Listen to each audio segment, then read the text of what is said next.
Good morning, good afternoon, good evening to you all. Welcome to this first Community Café of 2026. And this is a joint one between ICCA and BestCities. So thank you all for taking the time to join us today. And today is all about the Incredible Impacts Program.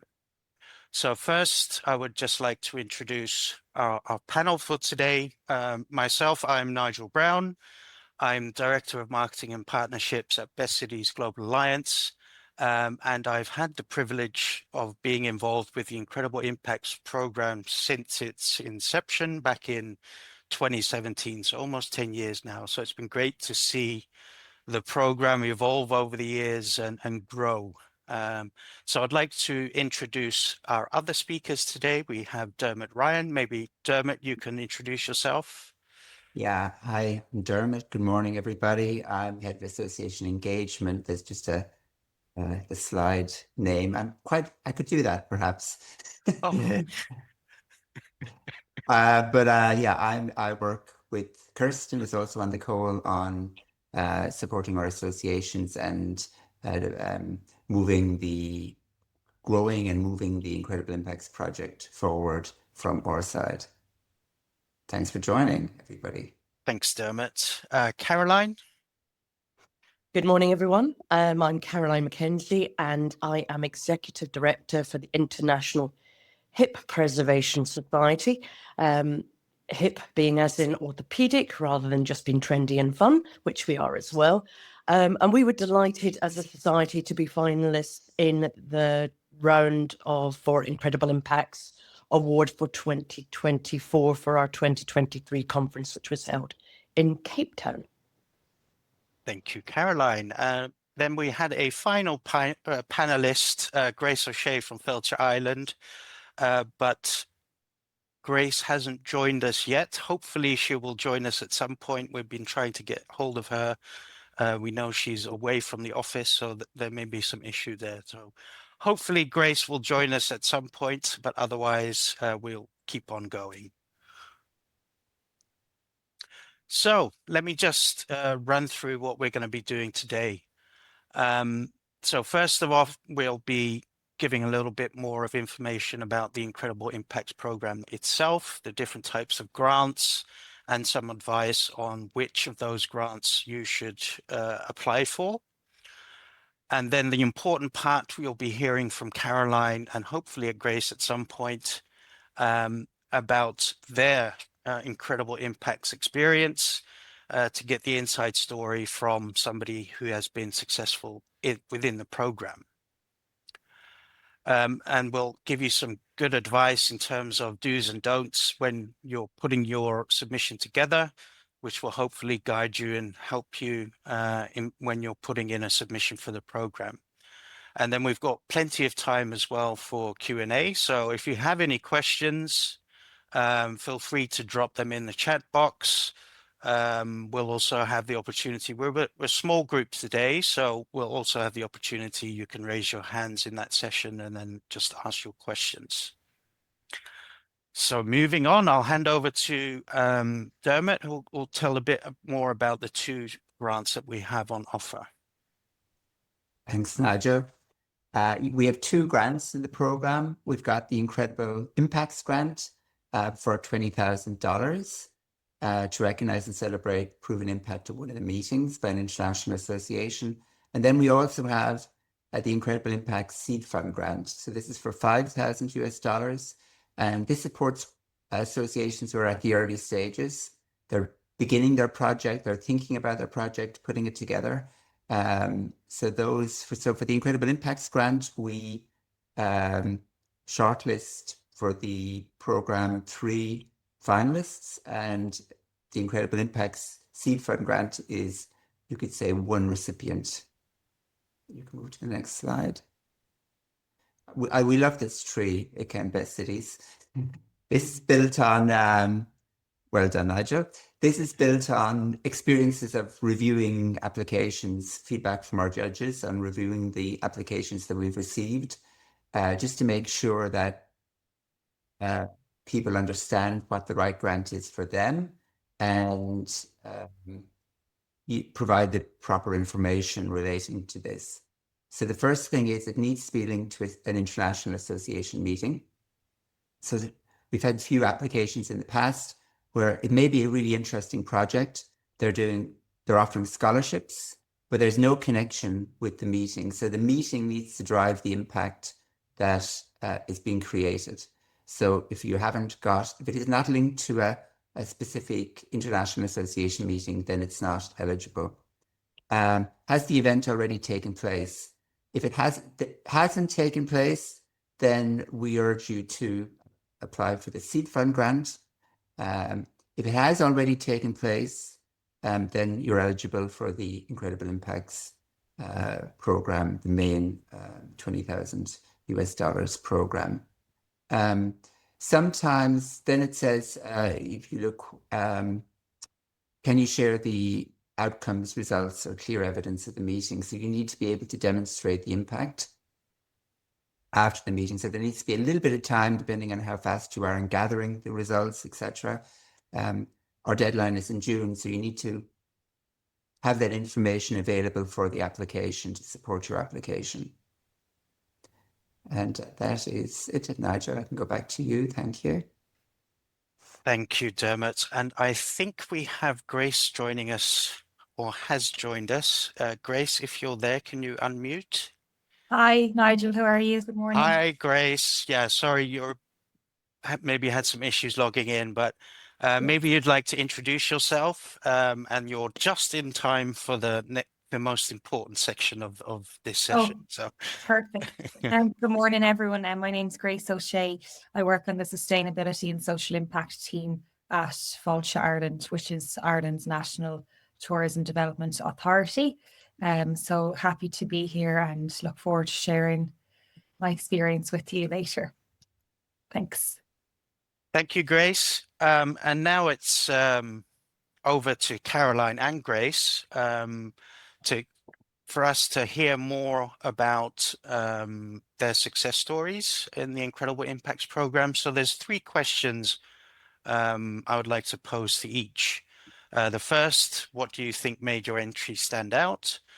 How has winning benefited, or being part of the final benefited your association or destination? And any advice that you have for future applicants?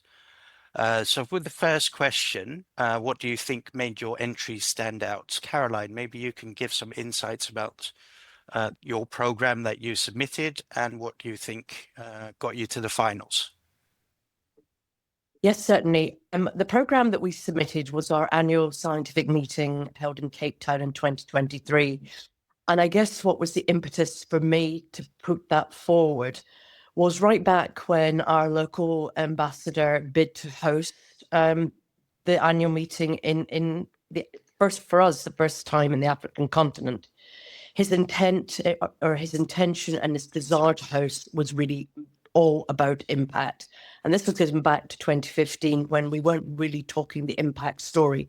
So that first of all resonated with me to make it both a candidate that was, for us at that stage, unique because impact hadn't been really part of our, I guess, our structure and our focus. But I think the things that made it stand out, therefore, were firstly, the fact that we did have intentional impact when the meeting was bid for, as I said, right through every stage of planning. There was desire within the meeting to leave a legacy in terms of across the African continent of raising awareness to the discipline. Secondly, to bring in and improve education to medics within, again, the local area, but also, again, across the African continent, but also long-term to improve diagnosis and treatment specifically of young adolescents. So I think the fact that we very clear intentional impact and that was designed into the meeting. We ran a pilot scheme prior to the meeting where we screened over 120 adolescents, of which 18% of those screened were found to have undiagnosed hip pathology issues that could then have early intervention, treatment, or prevention intervention. And we also launched on the back of it a mission program where we go out, we've got medics now going out to train others in Africa. So that's the long term. And that mission program is still running. And I think for us, again, why did it stand out? Because there was a strong connection as well with the mission and vision of the society. And both of these programs now are still running. We're 3 years after. And in fact, this year, our conference, in the interim from the pilot study on adolescent screening, we are publishing in the next few weeks a global study and protocol for global screening that came off the back of that. And we will actually, at this year's conference, be running a screening program with a much larger cohort of adolescents, and against now an officially published, recognized scientific protocol that's been developed since 2023. Great, thanks, Caroline, for those insights. Over to you, Grace. Fáilte Ireland was very much involved with the Autism-Europe conference, who won the seed fund grant last year. So what do you think made your entry stand out? Yes, so but I'll just give a little bit of context to the Autism-Europe Congress first, just for the audience here today. So I guess going back to 2018, the Autism-Europe Congress bid to host their Congress in Dublin, and with the support of Dublin Convention Bureau and Fáilte Ireland, we supported them with that bid and in I guess helping their dream come to life. So that was 2018, and then if you kind of fast forward to 2023, we reached out to them with a proposal to run an intentional impact project with them. So at the time, Fáilte Ireland had just developed our association conference impact and legacy framework, and we were looking for kind of live examples to apply it to. And this particular conference just stood out majorly when we were kind of researching potential avenues. I guess similar to Caroline, their mission was quite strong. They had an exceptional conference ambassador in Adam Harris, who's the CEO of As I Am, who's Ireland's national autism charity. So we just felt that it was an appropriate fit to apply the framework to. So that was 2023, and we started working on an intentional impact project with them. So it was a very natural fit for the Incredible Impact Awards. At the time, it was very timely because we applied for the seed fund grant a few months before the actual Congress itself, and the Congress had planned, if successful, to use that seed fund grant on making the Congress more accessible for all attendees. So it was an extremely useful grant from that perspective. In terms of what did I think made the entry stand out, I think because we were working with them on this intentional impact project and it was built in from the start, it was quite, I guess, easy to display that, I suppose, in the entry. We were very intentional. We could show kind of the background research, the thought process that went into that. And I think that probably would have helped us a lot. In terms of how it benefited the association, I think I've spoken to that already in terms of the use of the grant. But for us as a destination, I feel like this has really put us on an international stage. It wasn't just an exceptional opportunity to kind of promote what Ireland is doing and what we're good at. And I think, yeah, we've really benefited, I guess, from a promotional perspective as well, since winning the seed fund grant, and of course WONCA as the main grant too. In terms of advice for future applicants, I would say apply. First and foremost, set aside that time. I know we're all extremely busy in this industry, but if you could just put aside a little window. Even the practice of writing award submissions is really, really useful, and building up that bank of content for future awards. You know, it's always good to have, and it kind of puts you in that frame of mind. So I would 100% would encourage people to apply. And I think another way to kind of maybe strengthen your submission, I think the testimonials work quite well. So if you could maybe personalize it and get a testimonial from your conference ambassador, or, you know, someone in your convention bureau or DMO, I think that always adds a little bit of weight to submissions as well. So that's my advice. Thanks, Grace. Caroline, how has being in the finals benefited your association, and do you have any advice for the people on the call today? I mean, it certainly benefited the association in as much as, I guess, it put a spotlight on, it gave us a chance to have a spotlight internally as well as externally on legacy and how we make sure that, you know, we're ultimately we're a charity. So we have that twofold requirement of, obviously we have a commitment to our members and their needs and desires and interests, but also to, from a charitable point of view, how we extend our reach to benefit the wider public. So now it helps us look at each year when we're planning, when we're undertaking new activities, whether it's you know, connected to our annual main conference, or again, since being involved, the launch of other educational activities, that legacy and impact should be, anything that we undertake as a society, as a charity, should be to serve our mission and vision. And ultimately, that then also relates to impact. So I think, you know, the fact now that I can have a conversation with our boards, with our different committees, and say, okay, if we're going to do this, what is the impact? What is the outcome? How does it serve directly back to what our mission and vision is? And if it doesn't, quite frankly, we shouldn't be doing it.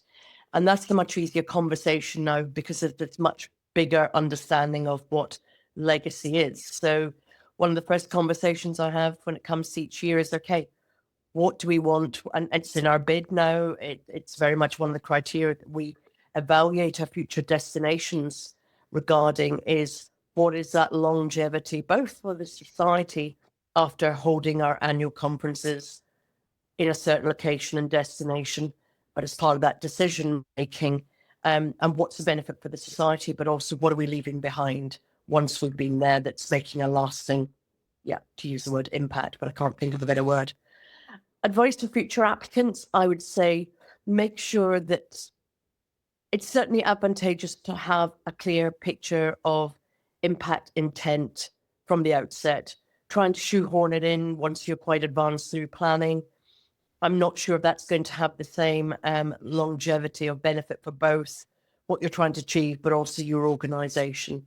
And I think the points that Grace made, you know, in terms of, throw your hat in the ring, it's a good process. It helps you to formalize and to construct ideas and assets that help you with other parts of what you're doing as an association.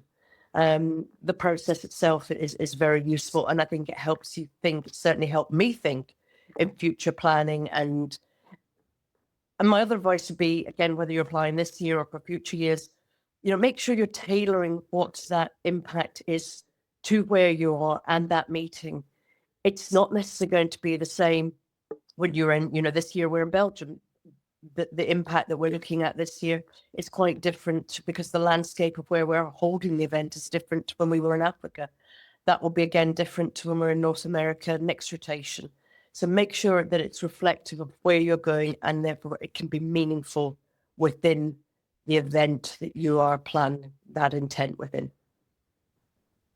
Thank you, Caroline. That's some good points there. I just wanted to circle back to Grace in terms of Autism-Europe, because you, Fáilte Ireland, you approached and worked with the local host in putting together this intentional program. as a result of winning the seed fund grant, has the Autism-Europe, their board, are they more receptive about thinking about being intentional for future events when it comes to the impact that they leave? Is that a result from winning the seed fund, perhaps? I think that they're very mature on their impact journey as is. I do think, and now I only have experience of working with Adam Harris as the conference ambassador, and he's extremely ambitious and progressive. I do think it would have helped, but I do think that they're very intentional in their way. I think it's because they're a charity. It's like they're mission driven. They're not profit driven. So it's, that just they just have it. But I do think that this would have added to it, is what I would say. Yes. Okay. Thanks. Thank you to you both for your insights there. And in a while, we'll be going for Q&A. So if you've got any questions, then just drop them into the chat, and a couple minutes more, and we'll be able to go through any questions that you may have for either Caroline or Grace. So just wanted to recap some do's and don'ts. And I think, it's been confirmed by both Caroline and Grace is, that be intentional about your impact, and also must be tied to your vision and mission of your organization. So that's the most important thing to bear in mind when submitting a submission into the Incredible Impact Program. Also, we found that those submissions that inspire and come with a compelling story are most likely to be, favored by the judges. Again, this is something that we've talked about, is the evidence portion. So make sure that you have outcomes when you're submitting an entry.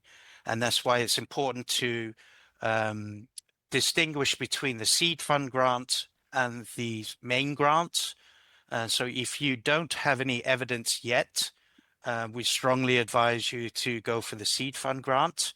But then in the seed fund grant, you can mention how you plan to measure your impact. So not necessarily have the facts and figures yet. So we would then advise you to go for the seed fund grant. If you don't, all likelihood you will not make it through to the finals, because other organizations will have that data available. Especially the judges also especially like any unique or innovative programs. I think there's a common misconception that the Incredible Impacts Program is only open for medical meetings, which is not the case. We've had winners in the past that are not medical related associations, but there have been other organizations that have had very innovative and unique programs that they've submitted. So don't feel that I'm not a medical association, so I don't stand a chance. That's not the case. We encourage you to put forward your submission, provided you meet all the criteria that we've covered so far. So again, those points that you should not be too vague in your submissions.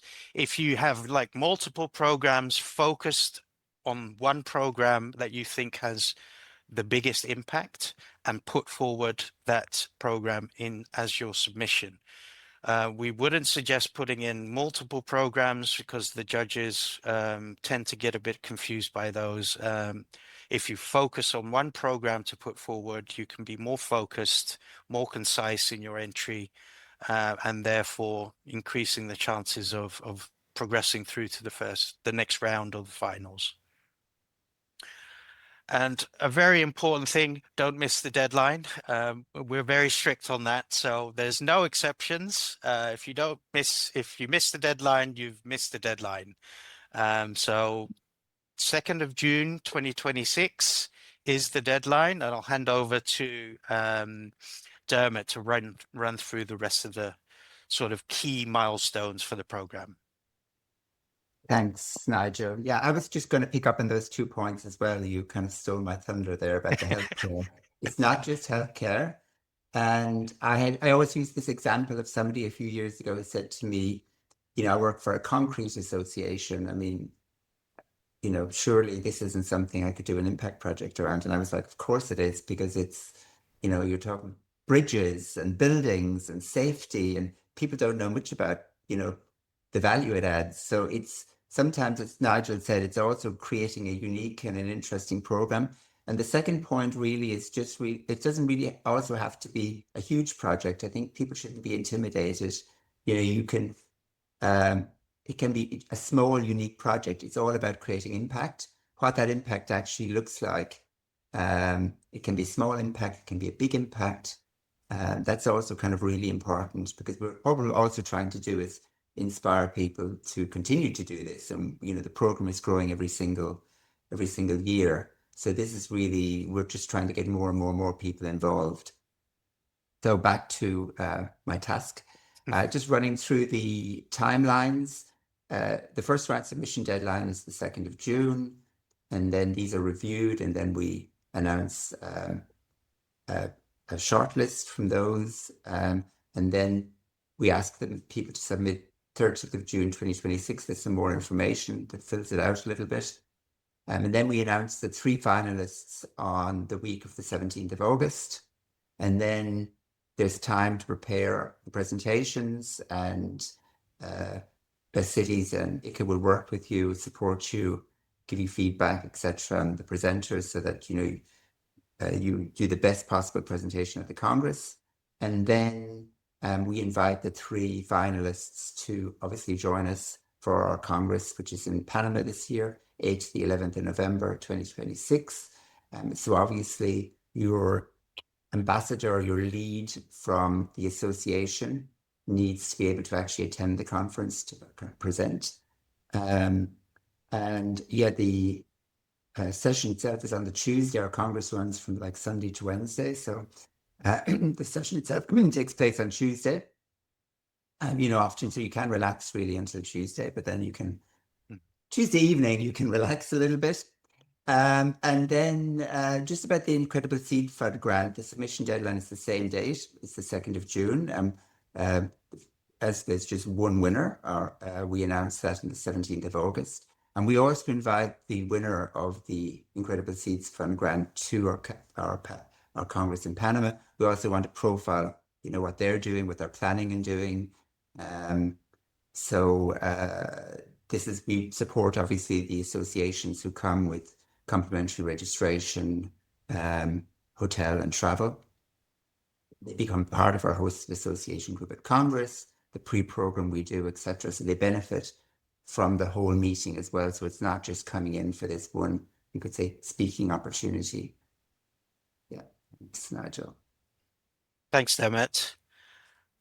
So now it's over to you on the call. So if you have any questions for us, if you have any questions for Caroline or Grace, I'm just checking the chat. There's no questions in the chat. Are there any questions? Anyone raising their hands? I can't see. No. We have one in the chat now. There is Is one it in the possible chat, to Nigel. apply both for the yeah. main grant and seed fund grant? It is possible with different projects, of course, because the seed fund grant is looking forward. The event hasn't taken place, and the main grant is an event that has actually taken place. So if it's your destination and you've got you're working with an association, different associations, of course, you can nominate different associations. And if you're a very ambitious association and you've got one program you've just done and you're planning another one, you could also theoretically also apply for both. That's correct. I would agree with that, Dermot. Any other questions? Feel free to raise your hands. Leslie. Hello, and thank you. That was really interesting. I'm helping a convention bureau apply for the seed fund. Does the seed fund, does it tend to be legacy projects that take place in the destination that's hosting the event? Is that the idea behind the seed fund, or can it be anything to do with the meeting? Does that make sense? Mm, No. it should be tied. It should be tied to the meeting. But is it a project that will have the biggest impact on the destination, or is it a project that, I don't know, that could launch a young person's program for the International Association to take around the world in every meeting that they do, or it could be a program that's very specific to the local host that wants to encourage students to enter that field locally or attract professors or whatever? Does it matter? No, I don't think it, as long as it's tied to that meeting, if it's, I don't think it will make a difference. And maybe just Thank to you. add, I know in the past there's been applications where there should be like a strong connection to the meeting. It's not just launching, you're planning a project and you just launch it at the Congress, and it's not really embedded in that meeting in some way. It's just being used as a platform to launch something else, if that makes sense. Okay. Obviously, the idea is that without this meeting taking place, this project wouldn't have come into life. So the meeting, it's the value of the meeting driving the impact. That makes sense. Okay, thank you. I think one other thing to add there, Leslie, as well, is when you're putting forward your seed fund grant, it's those in the past that have been successful winning the grant have also been very clear in what they will do with the seed fund grant to advance the program that they're putting forward. And actually, on this afternoon's call, we have an example of an organization that won the seed fund grant, and then that has evolved over the years, and then they put in a main fund submission and reached the finals with that as well. So I think that sort of longer term story is powerful as well. Yeah, that's exactly the angle that we're thinking of taking. But thank you. Okay.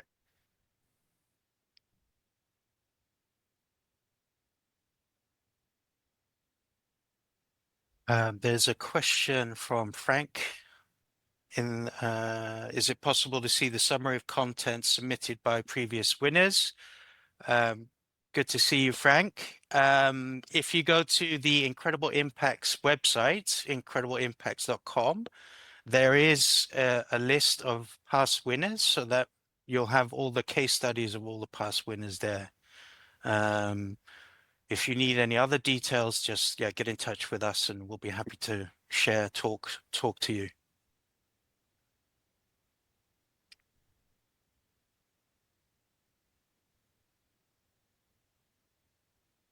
Any other questions from the audience? No, you're a very quiet bunch today. Oh, and there's one. What's one mistake you see applicants make when trying to demonstrate impact, even when they have strong projects?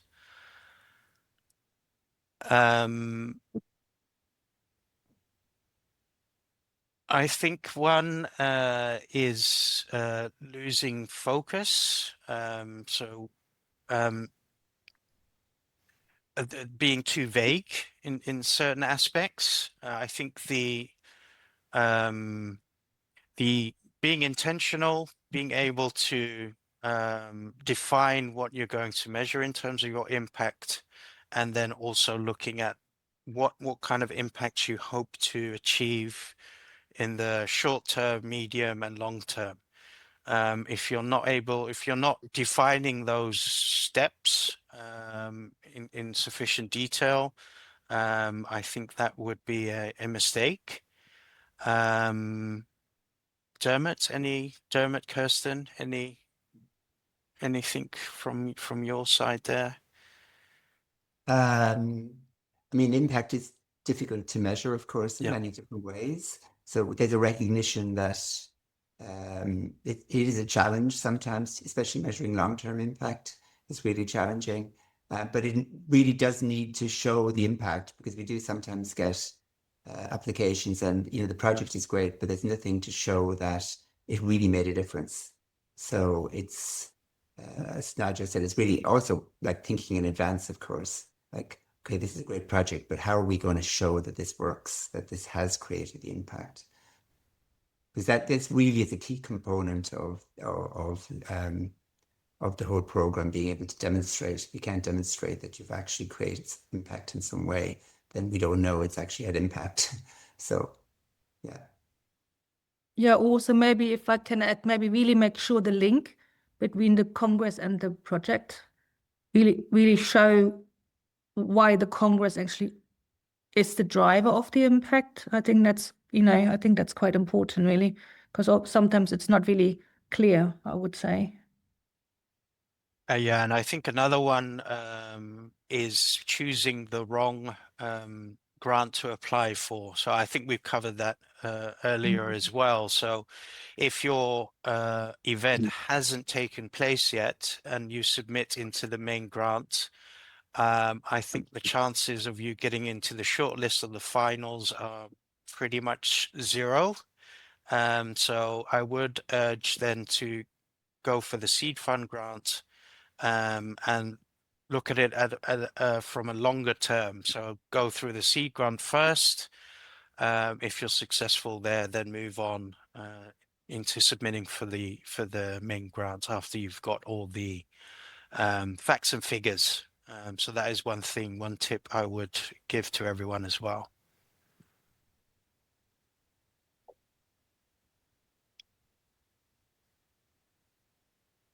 Okay, just checking the chat again. No new questions, no hands raised. Last chance.